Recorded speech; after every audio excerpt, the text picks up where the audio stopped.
everyone. So today we'll start a class with applications of micropaleontology. I'm Rumela Bhowmick and I will be stressing mostly the various industries where micropaleontology is used, which includes the E&P industry, also known as the energy and petroleum industry. Then we will go to see the research-oriented fields where they are used, which mostly involves the paleoclimatology, paleoceanography research sector, which you have most of the research facilities are working on because they give you an insight of the paleo of the like the previous climate that has existed. So we'll start today's class with the brief outline of the presentation. So here you will find the first one that you have is the classification.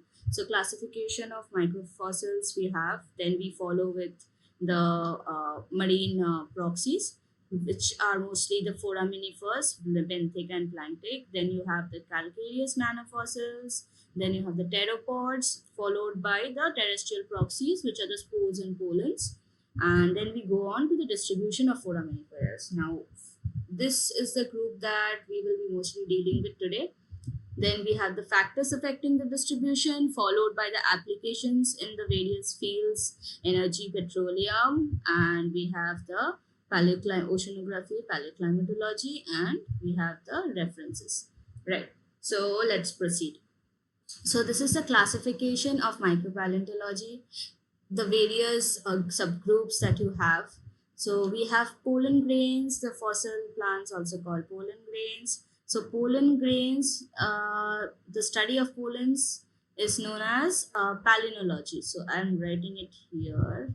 So yeah, palynology. So study of spores and pollens are known as palynology. So this is important because the maturation of the pollen grains or the spores and sediment record is essential to understand that how basically the heat conditions that have existed in the past climatic conditions. Okay, so other than that, you have variety of animals like ostracod. You find ostracod in the lake sediments or in the freshwater kind of environment. So this figure over here is an ostracod. So this is a picture of some marine microfossils. Ostracod is also included in one of them. So you have the planktic gastropod mollusks known as pteropods. So pteropods are important for oceanic acidification processes to understand if you had an oxic condition or if you had this oxic condition prevailing at that time. So then you have the conodonts. Conodonts, they are like tooth-like. The appearances are like tooth-like. Okay, so they somewhat look like fish tooth, something like this, a shark tooth or like something related to that. So then you have the prokaryotic organisms, which we will not deal much in today's PPT. Then we have the major kingdom Protista, where you have the organisms that are really important. Lot of studies are going on, so we will focus on these four, but mostly on foraminifers. Okay, so yeah, in this diagram you find that this is a SEM diagram or SEM image, scanning electron microscope image that gives you very high resolution picture quality.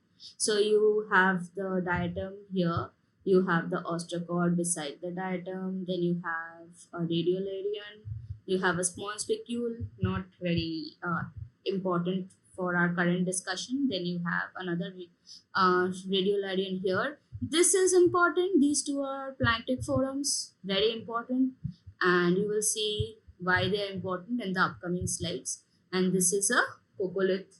Okay, coccolith is also important. Why? Because it has led to a major deposition.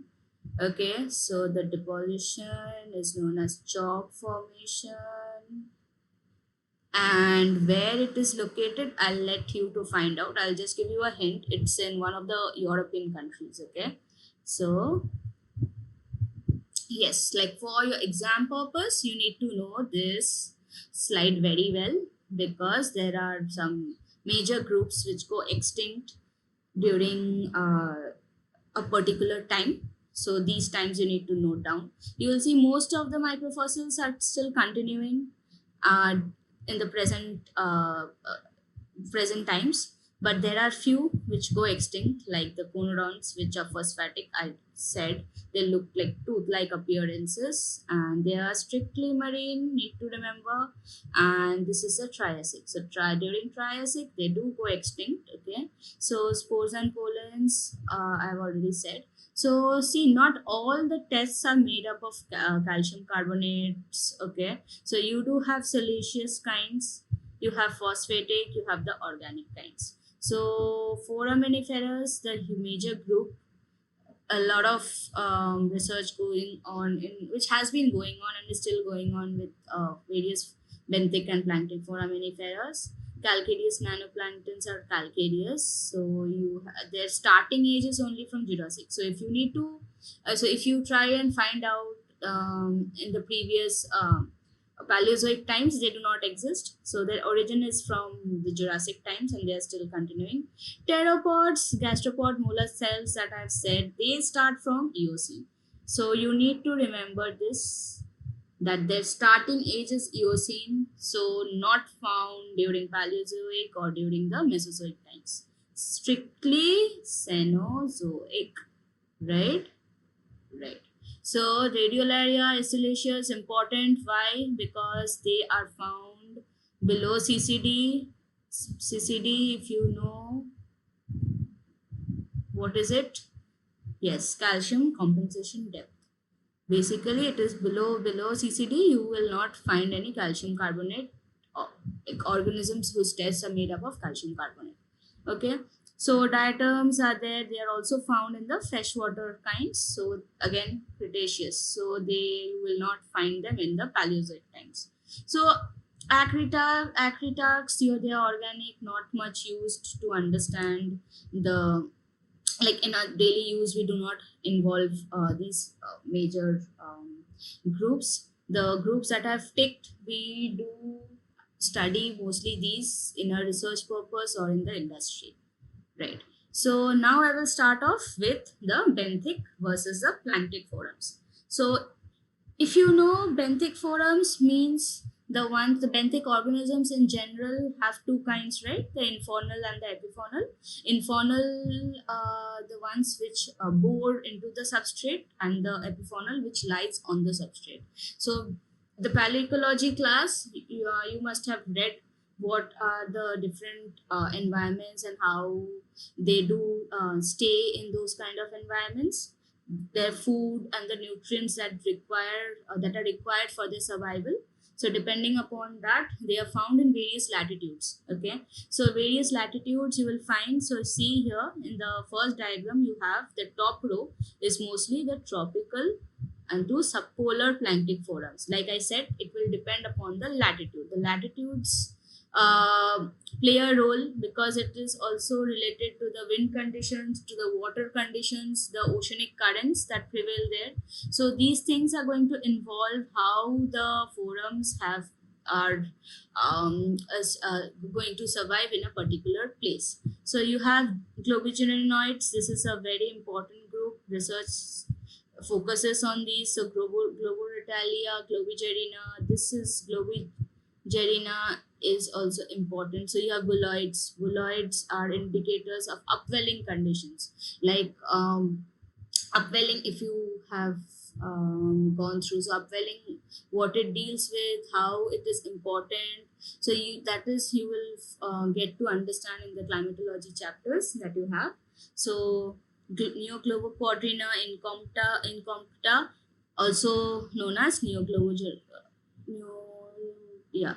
Pachyderma. Pachyderma, if you have heard that the dextral or this right coiling, right? So when you have the test, they do have different kinds of coiling. So benthic or planktic forams, whatever they are, they do have certain test morphology, their aperture, their sutures, depending how they have coiled, like involute, convolute, evolute. Yeah, you must have read them in the invertebrate gastropods in how they coil. So similarly, forams also coil in a certain manner. So dextral or sinistral, depending upon that. Like you have heard that pachyderma, when they have a sinistral coiling, what do they indicate? When they have dextral coiling, they indicate. So it is like the summer conditions or the winter conditions, or cold or hot climate. Okay, so that coiling will give you an indication of whether the conditions existing was cold or hot. So you have below, you have the bottom row as the benthic forams. Okay, so Planulina is the genus name. The first name indicates the genus. The next one indicates the species. So then you have the Civisoides, then you have the Uvigerina, Peregrina, important, and then you have the Ordosalis. So these different kinds of forums, you will get an idea when when you study them. The sediment records will tell you, and when you wash the samples, there are various methodologies how you extract the forums from the deep sea cores that you get. So for that, you can refer to any micropaleontology book. You will get details of um, how to prepare samples and how to study them. So we do make assemblage slides, and these slides will tell you what is the total number of species existing in a particular place. In the right, you have the outcrop sections, right? So in the right diagram that you have, you will see that you have the nummulitis. So nummulitis, if you know, these are very important because the time that you have, PETM. So the Paleocene Eocene thermal maxima. So this is the time when there was, during the Cenozoic time, you have a very hot condition, or a warm condition existing during this time. So nummulitis have been a major what you can say, as a various important group that existed during the Paleocene and the Eocene times. So we do study these group, and the first one is a nummulitic limestone. Yeah, the first one is a nummulitic limestone. You always, you know that when you take a photo, you need to have a scale. So this is a smooth scale, and you can see the nummulites here. So nummulites can range even, you know, in few centimeters. They are larger benthic forams. So they are mostly in centimeters. Like even they can be even 2 centimeters to 5 centimeters, something like that. Yeah. So now, in the field you will see these. And then you have again the B diagram that you have. This is a taken under a SEM, scanning electron microscope. When you make a slide, it looks like this. Okay, so now now the major thing that we need to talk about is how are these two different. Okay, so benthic forums, what they tend to be restricted to like a particular environment, because and they also provide environment info about the environment where they are, and like what the rock is like, and what were the conditions like, because they are mostly living on the substrate. So any signature that you need to record, like for example, we have, you know, if you know that there are oxygen minimum zones, so OMZs. So the best proxies that you can use to study the OMZs are the benthic forums.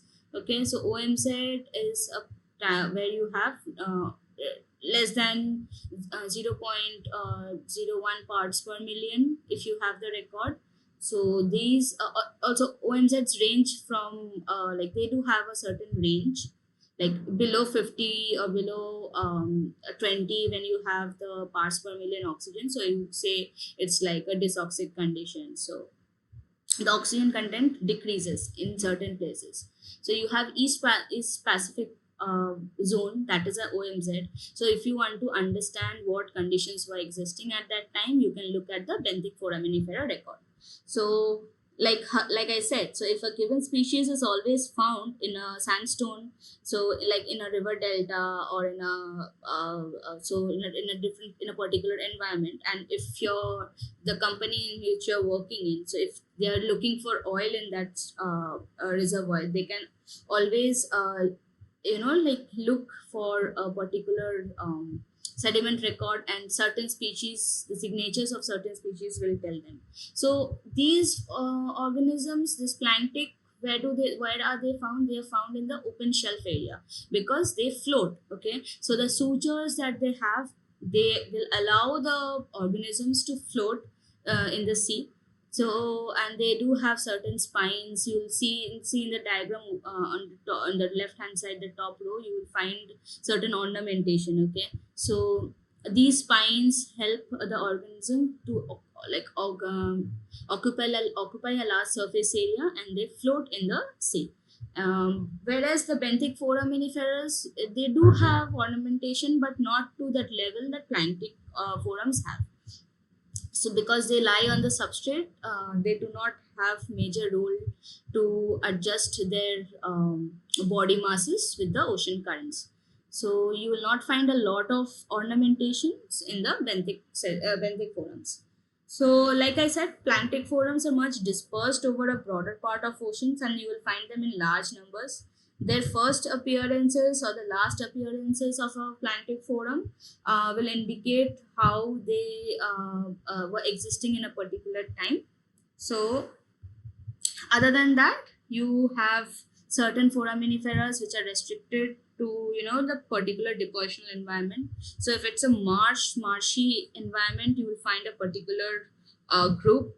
In the lagoons, you will find a particular group. In the brackish conditions, on the coastal shelves, you will find different assemblages existing. Right. So this diagram that you have, okay, so this is me on the topmost left during my master's days in IIT Bombay. So we went to Jaisalmer for our field work. So we were working in the Cenozoic, mostly the Paleocene, Eocene. The diagram that you are seeing is that of the Banda and the Kuela formation of Jaisalmer area, Rajasthan. So here we are trying to understand how the various layers have been deposited. So this paper I have mentioned here. So if you need to read more, you can go through this paper. Okay, so you have the carbon oxygen isotopic carbon isotopic record that you have here. So yes, the carbon isotope, I will go in details about the isotopes later, but for the time being, we have done carbon isotope. Not we have done, the group in IIT Bombay has done it. So they have done the carbon isotopic ratios in the studies there. So this is one of the members in a particular, the lithostratigraphy, right? So you have the Tate-Tucker member here. So accordingly, we have shown how the delta 13C percentage has varied. Okay, so this was a carbonate sequence along with shale and sandstone alteration. So next we go to another major calcareous nanofossils. This is another subgroup. Okay, so we've dealt with forams, and now we will talk about the calcareous nanofossils, the coccoliths. So calcareous nanofossil, the most important is coccoliths. Okay, important, like I said, the chalk formation, a huge, it's a spectacular like a spectacular scene that you have when you go and visit that place. The entire formation is made up of these coccoliths, the dead coccoliths. Okay, so these calcareous nanofossils are important. Why? Because they have a particular biostratigraphical a range in which they are formed. So they are also used in paleoceanography and temperature. So their morphology is an important function of temperature. So after death, what happens when this coccolithophores sink? So they sink at the rate is given. Okay, so they sink at this per day. So when they dissolve, then they form the carbonate matters. So if you have oozes, right? So the dead part of various fossils that you have, they are known as oozes. So you have radiolarian oozes below the CCD.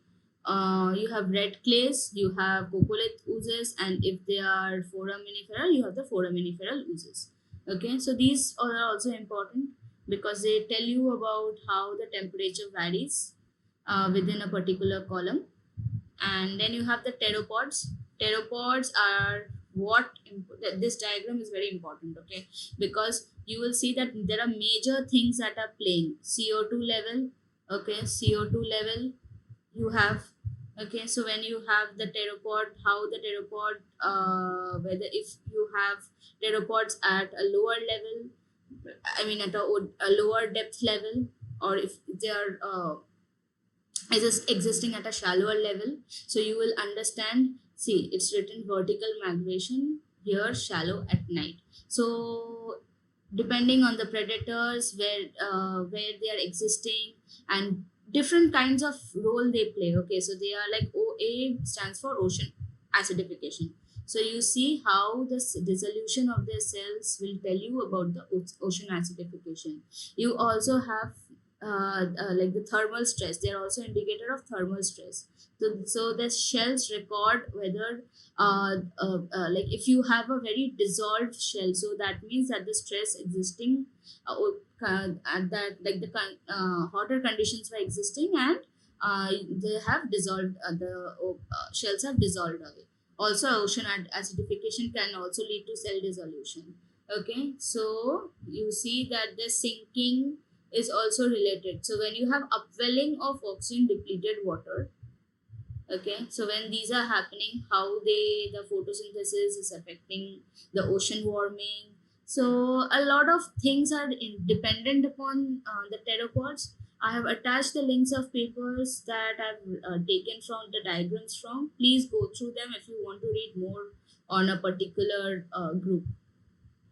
Then you have the distribution of foraminiferas. Okay, so the most important parts that we have already dealt were the where they are existing, what kind of organisms are they. So now we will go to the ecology of the organisms, and I am mostly speaking about the foraminifers. Okay, so this diagram is taken from a paper uh, which is published in Geological Society London. It's related to the Australia's carbonate coast. You know that Australia's carbonate coast is very famous because it has the barrier reef, it has the corals, and the ocean acidification is causing the corals to leach away. So it's really important that we understand that ecology of that coast. So here you have the inner shelf, the mid shelf, the deep shelf, and the upper slope, the devotional environment. Okay, so you find different kinds of organisms uh, existing at a particular place. Okay, so you see forums are mostly here. Okay, so as you go below, you have forums here, you have the pteropods, you have the coccoliths. When it comes to micro paleontology, the others are, they do fall in different other the groups like invertebrate. Okay, so we have the mineralogy. Aragonite and calcite you find in towards the terrestrial parts, and as you go towards the outer shelf area, you have a more calcite dominated. So again, epifaunal, on the substrate, in faunal you will find that organisms bore into the substrate. So the range of bryozoans and benthic forams are existing here. So as you, like I already said, that planktic foraminifera you will find it in the outer shelf floating. Okay, so benthics, they need a substrate, so they will be restricted mostly in a particular depth. Over here they have shown a particular depth. Okay, so planktonic forums, they have, due to their test morphology, they will float. So here this is a trox model. What is a trox model? Trox model basically tells you how the infaunal organisms are living in a particular place, in a particular a depositional environment. So you have oligotrophic, mesotrophic, and the eutrophic. So oligotrophic, mesotrophic, eutrophic. So it's an interrelation between what? Oxygen level, okay, oxygen level and the food level. So oxygen level and food level. So oxygen level and food level, it's important depending upon the depth. These two are the major place. So when you have food level plus oxygen, food plus oxygen, okay. So where you have food, and so what do you think, like if you have a place where you have a lot of oxygen, so obviously the organisms surviving there will be more, there will be a lot of competition, and when there's a lot of competition between species, so there will be the strongest will survive, okay. So you see how they're related. So if the food increases in eutrophic condition, the food increases, but the oxygen is limited, okay. So and when you have the oxygen increases in a particular place, the food decreases. Why? Because oxygen increase means lot of species will try to stay, and the competition increases. Okay, so Trox model will tell you basically depending upon food and oxygen how a particular species can survive there. So next you have, like we've dealt with already the marine proxies, we go to the terrestrial proxies, which is the spores and pollens. So spores and pollens, you have the different kinds of spores and pollens that you have, and where they, since they are mostly terrestrial, they can also be transported via various agents. So you have why and how, what we need mostly. So they are the reproductive organs of higher plants. So they are, or their mere their test, I mean their tests are mostly organic, and during burial there's a progressive change because the heat when you are buried under overburden, like due to overburden stress, you will, the spores and pollens do undergo a change. So pale yellow to black, okay, through orange and brown. So this is used as an indicator of thermal regime, and we know the organic maturation. So this is important. Organic maturation in sedimentary basins, they are important because the better the organic maturation, the better will be the possibility of finding oil there. And too much of like if the maturation is very high, then it will turn to gas. So whether it is oil or gas, you can also study spores and pollens and find out whether, if there is an indication of oil and gas in a particular basin. So in, like I said, since they are spores and pollens, so they are byproducts of trees, right? So trees began during the Silurian time, so, and they are existing now. So um, so you will not find spores and pollens before Silurian. In this is in the left, you have a diagram of it's a taken from, like it's taken from a paper by Rule, and it's in the AAPG bulletin. So if you have access to AAPG, I think this is a free paper. You can just go through the paper.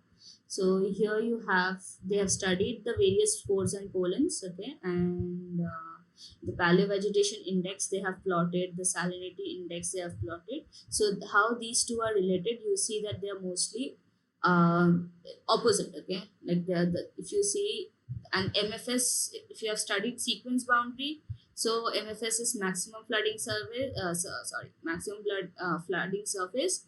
SB is sequence boundary. So these will tell you an indication of the sea level changes that has happened, okay. So depending upon the sea level changes, how the paleovegetation has got influenced, okay. So you see that in the saline conditions, the saline conditions increases here, okay. So MFS means that maximum flooding surface, so it's an indication that the sea level has risen, so indication that the saline conditions are existing, okay. So when you don't have a MFS, so the sea level has receded and it's a freshwater condition existing. So next we have is the factors that are affecting the distribution of fossils. So depositional environment, how these two are related, tectonics play a very important role. So agents of transportation important because if it is a terrestrial proxy like spores and pollens, it will be transported okay, by these various agents like wind or mostly wind. Spores and pollens will be mostly transported by wind. And then you have deposition environment is terrestrial records. You will find a different set of fossils. Marine, you will find a different set of fossils. Tectonic interplay, very important, because micropaleontology goes hand in hand with sedimentology and tectonics, right? So the sedimentation rate is important. Basin subsidence means with time how a particular basin is subsiding, going down. Okay, so basically it's going down either due to overburden pressure or due to some any other tectonic events like faulting. Okay, so sedimentation rate is important. If you have fast sedimentation, so that means the preservation condition of the fossils will not be that good. So if it's a slow sedimentation rate, the fossils will take its own time to settle, to the settle down. So here you have in the diagram, like I said, it's good preservation versus bad preservation or poor preservation. So if you have the excellent preservation occurs in a slower sedimentation rate. Okay, so slower the sedimentation, I'm writing SR, okay, for sedimentation rate. So better preservation. Okay, so slower sedimentation rate will increase a better preservation. Similarly, if it's a slower sedimentation and if it's a basin subsidence is slower, so that will also indicate a better preservation. Okay, so and if these two terms, if you do not know, please go through lysocline and CCD. Okay, lysocline and CCD, you refer to your books. I have already described what CCD is. It's your turn to find out what lysocline is. Okay, so now we go to the important part, which is the energy and petroleum industry, basin analysis, and hydrocarbon exploration. The one of the biggest industries that we have here and where most of you would like to work in future days. Okay, so how it is important, hydrocarbon exploration, how it is important, you need to know. Okay, so seismic sections, if you know in geophysics, we deal with seismic sections. Okay, so seismic sections are important. Then you have the sequence stratigraphy, another subject on its own. Sedimentology classes, you might have heard about sequence stratigraphy. Subsidence I've already talked about. If it's a slower subsidence, how the preservation of the fossils will happen. Thermal history, like how hot the conditions were during at that time. Okay, and biosteering. So this is a new thing. So biosteering is what it is referred to the drilling mechanism. So when a company drills for oil or gas, so they do look for particular signatures, right? So bio, that means they're looking for some particular fossils which will indicate whether they are supposed to drill in that particular place or not. So biosteering is important. It's related with drilling to look for a particular species. Okay, so bio drilling and the particular species will indicate whether they are going to find oil and gas there. So in the right section you have, sorry, in the right you have a diagram. Okay, so you have the sea level, you have the diagram. If you, this is called backstripping process. So basically backstripping is like you remove a particular column of sediments in order to understand what in previously what was the sediment that was there, and it's going to also indicate how the porosity curve changes when you remove the sediment. So removal of sediment load is important. Removal of sediment load to understand the paleo sediments that were existing at that time, or how much was the effect of the water level that is causing the overburden stress. Okay, so the water level or water also involves the hydrostatic stress. So the water is going to put a particular stress on the sediment and that is going to lead to decompaction of sediments. Okay, sorry, compaction of sediments. Decompaction is when you remove the sediments to understand the substance analysis. Okay, so the porosity will also vary. So if it's a compacted sediment, you know that the porosity will decrease. Okay, so here you see with depth the porosity decreases. So porosity, so this is an indication. Porosity decreases with, porosity decreases with what? Compaction of sediments, compaction. Okay, so this is important because in various interviews you can be asked. Very important how porosity and permeability is related. Okay, so with compaction, or with or overburden. Okay, so you have the porosity higher, so you with depth also, with compaction, overburden, or with or depth. Okay, so next you have major research purpose you have is a paleoclimatology and paleoceanography. So you, in these diagrams, you will find that a lot of things have been written because all these events have happened through the time. So this diagram, the first diagram, is a Cenozoic events diagram. You have the delta 18O record of Planktic and Benthic foraminiferas, and these gives you an indication of the temperatures of the surface and the bottom waters. So these have been plotted, the various graphs, and they have studied a particular assemblages, and they have recorded the isotopic compositions of delta 18O. So, and the right diagram is also an indication of the same. Okay, so it's delta 18O record, and it's related with the sea level conditions. So they have there are two graphs that you see. One is a delta 18O and the other is the sea level. Okay, so this is also Cenozoic. Both the Cenozoic era they have shown. So like I said, paleoclimatology, paleoceanography. So with the assemblage of like the forums, you can also detect the paleobathymetry, sea level changes, organic flux, dissolved oxygen. Like I said, dissolved oxygen you will record via various forums. Like some forums are particularly they can survive under a particular oxygen regime. Okay, so ocean eutrophication, I've already talked about the TROX model, so you can go through the TROX model to understand eutrophication better. Ocean acidification, pteropods,